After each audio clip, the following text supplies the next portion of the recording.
चलिए इसी पूरे मामले पर ज्यादा जानकारी के लिए संवाददाता राजकुमार शर्मा हमारे साथ लाइव जुड़ चुके हैं, उनका रुख कर लेते हैं। राजकुमार, क्या कुछ जानकारी है? जिस तरह से प्रशासनिक टीम वहां पर मौजूद है, गढ़मुक्तेश्वर का ये पूरा मामला बताया जा रहा है, किस तरह से कार्रवाई यहां पर की गई? आपको बता दें, जिस तरह से बाबा का जो बुलडोजर है यहाँ पर साफ तौर पर गरजता हुआ नजर आ रहा है। जनपद हापुड़ के जो गढ़मुक्तेश्वर है, गढ़मुक्तेश्वर नदी में जिस तरह से अवैध तरीके से अतिक्रमण करा हुआ था जनता ने, तो उस अतिक्रमण को लेकर गढ़मुक्तेश्वर नगर पालिका की जो ईओ है पवित्र त्रिपाठी, वो वहां मौके पर पहुंची। जिला अधिकारी के आदेश पर यह बड़ी कार्रवाई की गई है। जिस तरह से अब बरसात भी आने वाली है, तो बरसात को लेकर जिस तरह से लोगों ने अपने घरों के आगे या जो दुकान है, दुकानदारों ने बड़ी संख्या में जिस तरह से अपनी दुकानों के आगे या मकानों के आगे अतिक्रमण करा हुआ था, क्योंकि जिस तरह से नाले की जो साफ सफाई होनी थी, वो नाले की साफ सफाई बिल्कुल भी नहीं हो पा रही थी।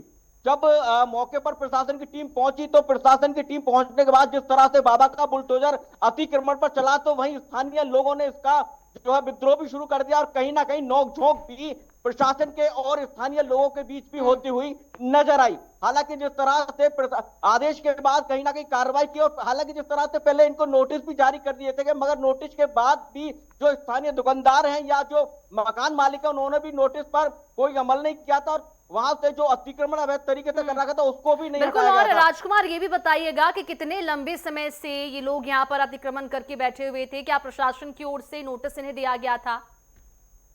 हाँ बिल्कुल, ये काफी लंबे समय से इन्होंने जिस तरह से जो दुकान है उन पर जो लोहे के जाल डाल रखे हैं या फिर जो पत्थरों से जो नाले हैं उनको जो है बिल्कुल बंद कर रखा है। तो कहीं ना कहीं साफ सफाई को लेकर नगर पालिका की जो टीम जाती थी, उनको काफी दिक्कतों का सामना करना पड़ता था, जिसको लेकर कई बार शिकायतें भी की गई। शिकायत के बाद जिस तरह से नगर पालिका द्वारा नोटिस भी इनको सबको दिया गया, मगर नोटिस भी को लेकर इन्होंने कोई उस नोटिस को कार्रवाई नहीं की, बिल्कुल भी नोटिस को इन लोगों ने नजरअंदाज कर दिया, जिसके चलते हुए नगर पालिका की टीम पहुंची और वहां साफ सफाई करने को लेकर जो अवैध तरीके से दुकानों के आगे या मकानों के आगे अतिक्रमण करा हुआ था, उस पर बाबा का जो बुलडोजर है वह चलता हुआ नजर आ रहा है। आपको बता दें, जो गढ़मुक्तेश्वर की ईओ है पवित्र त्रिपाठी, उन्होंने साफ तौर पर कह दिया है कि बिल्कुल भी जो अवैध तरीके का जो अतिक्रमण है वो बर्दाश्त नहीं किया जाएगा। बिल्कुल। और राजकुमार, लगातार प्रशासन की ओर से यही संदेश लोगों को दिया जा रहा है कि किसी भी कीमत पर अवैध अतिक्रमण बर्दाश्त नहीं किया जा रहा है। बात हापुड़ की करेंगे तो गढ़मुक्तेश्वर में कार्रवाई तो हुई है,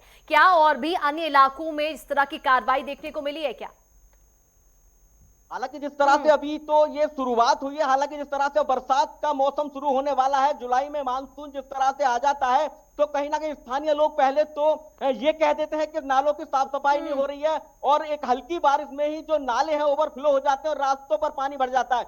मगर जब नगर पालिका की टीम साफ सफाई करने के लिए पहुंचती है जेसीबी लेकर, तो वहां पर जो है विवाद शुरू हो जाता है और कहीं ना कहीं नोकझोंक भी देखी जाती है। अब देखने वाली बात यह है, अगर हालांकि नगर पालिका की जो टीम है साफ सफाई करने के लिए अतिक्रमण नहीं हटाएगी, तो नालों की साफ सफाई कैसे होगी? तो कहीं ना कहीं जो समस्या है आने वाले समय में जस के तस बनी रहेगी। जब बरसात होगी तो जो पानी है नालों से ओवरफ्लो होगा, ओवरफ्लो होकर सड़क पर बहेगा, सड़क पर बहने से कहीं ना कहीं स्थानीय जो लोग हैं, जो नागरिक हैं नगर के, उनको काफी दिक्कतों का सामना करना पड़ेगा, जिसको लेकर लगातार जो नगर पालिका की टीम है वो अभियान चला रही है। हालांकि जिस तरह से बरसात जाएंगी तो उनका भी सामना कहीं ना कहीं नगर पालिका। और राजकुमार, जिस तरह से कार्रवाई को अंजाम दिया गया, वहां पर हमने देखा कि काफी लोगों की भीड़ देखी जा रही थी, क्या लोग इस कार्रवाई का विरोध कर रहे थे?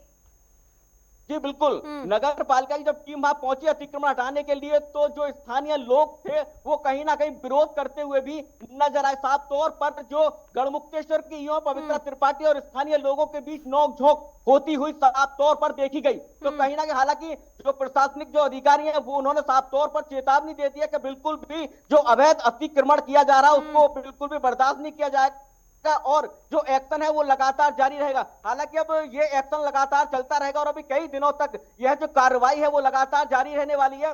स्थानीय जो लोग हैं उनका कहना है कि जो नोटिस हमें दिए गए थे उसको लेकर भी कहीं ना कहीं हम धीरे धीरे जो यहाँ से जो अतिक्रमण हटाना उसको हटाएंगे, मगर नोटिस के जिस तरह से कई दिन पहले नोटिस दिए गए थे, मगर उसके बाद भी स्थानीय लोगों या दुकानदारों द्वारा कोई भी उसको नोटिस को अमल में नहीं लाया गया और ना ही वहां से जो बिल्कुल। और राजकुमार, ये भी जानकारी दीजिएगा कि कितने अवैध अतिक्रमणों पर कार्रवाई प्रशासन की ओर से की गई है, और ये क्या अतिक्रमण जो वो थे वहां पर वो स्थायी तौर पर थे?